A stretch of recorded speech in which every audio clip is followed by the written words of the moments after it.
नबी करीम सल्लल्लाहु अलैहि वसल्लम से घर में एतिकाफ साबित नहीं है, मस्जिद में ही साबित है।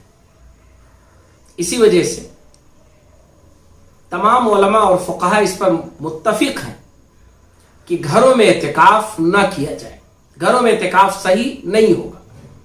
क्योंकि औरतों ने भी अगर एतिकाफ किया नबी करीम सल्लल्लाहु अलैहि वसल्लम के जमाने में, तो वो भी मस्जिद नबवी में किया, अपने घर में नहीं किया।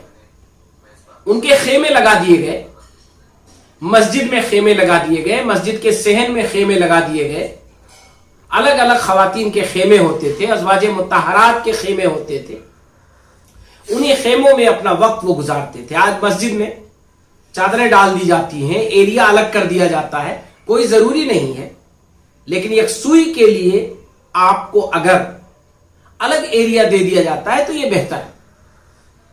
आप सोएं, खाएं, रोजा रखें।